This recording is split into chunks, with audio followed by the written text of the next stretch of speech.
So you just came back from Japan, and you just finished the draft. So this is Ghost that is now... Ghost is in the bag. It's in the bag. Yeah, that must be a good feeling, even though you're globetrotting now and you're dealing with all this other stuff. The proofs are in my hotel room. Please don't break into my hotel room, anybody, and steal them. But yeah. Cool. Well, this book, I feel like we've only seen a little bit of it so far, and we've only got a little bit of tease, but it feels... The tone of it feels a little different, I guess, from the books that were directly about yourself. How conscious have you been about, I want to do something different, maybe in the same space kind of, but push it a little forward? I knew. I mean, I've been thinking about this project since at least 2002, and it came from partly a class I took in college. It was Latin American literature, and so I read a bunch of magical realism. Yeah. It's like, oh, it's so interesting and cool. And then I started just seeing like images of Day of the Dead everywhere. It just started sort of getting into my head.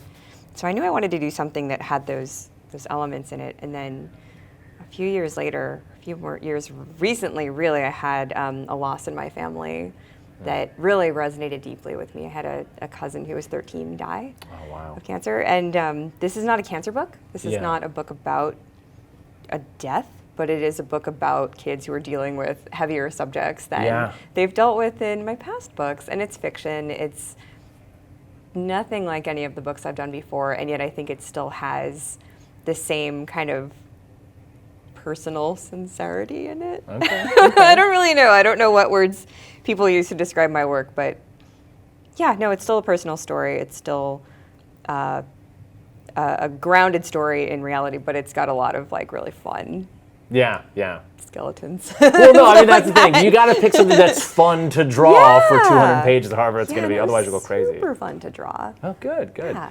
I mean, so many of the earlier books, even from the Babysitter's Club all the way on through, have very much fit in that pure middle grade thing. I feel like this is pushing, it doesn't feel like it's fully YA, but it's pushing maybe a little bit more. Maybe this is just me from the outside thinking of this. But have you ever thought to yourself, at some point I really want to do like a much older, a teenage book or something like that? Or do you feel like, no, this is my comfort zone. I want to keep doing this kind of book as long as I can?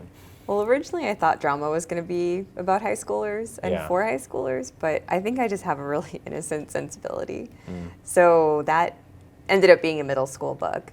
And this book is also a middle school book. It's about 11-year-olds dealing with this heavy stuff. But I mean, 11-year-olds deal with heavy stuff all the time. So I know that young kids can handle it. What I've seen over the years that fascinates me is that my readers keep getting younger.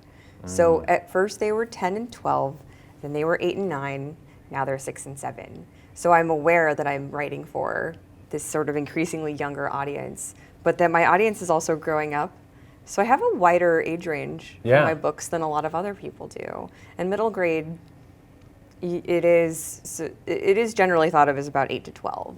So it's weird to sort of be expanding in both directions beyond that. But I mean, they use the term all ages, and I always sort of like fought against that term because I thought, I don't know, like that doesn't work in like libraries and schools. You need to be more specific. No, it's the only time in the world. Like comics is the only one thing in the world where it's just like will anybody buy this, please, or whatever. And it's like no. Actually, if you have an audience in mind, it can help you well. But people often use Pixar as an example of like those are films that anybody can enjoy. Like the dad and the kid are both going to get something out of that movie going experience. And I remember like going to see Pee-wee's Big Adventure with my dad when I was 8.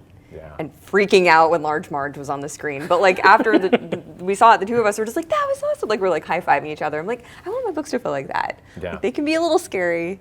They can be a little sad. They can be a little deep. They can be all these different things. But maybe they make a conversation happen afterwards. And so that feels amazing. Do you do a lot of stuff with like reading guides and stuff like that and getting them, or do you like, I got the book done, I'm going to let everybody else take care of how are we going to turn this into an educational experience? That is Scholastic's job. I'm really, really grateful that they kind of have the lock on how to do that stuff. I could probably figure out how, but I'm really lucky now in that most of my energy gets to focus on making the books and then promoting the books, being the public figure that gets to talk about the books. Like today. Hooray! WonderCon. Well, thanks so much. Ghost comes out fall. Is there a specific date yet? Or September 13th. September 13th. Yes. A lucky day for everybody to check that out. Raina Telgemeier, thanks so much for stopping by. Thanks, Kyle. We're going to have more later on from WonderCon 2016. I'm Kyle Figley, and this is CBR TV.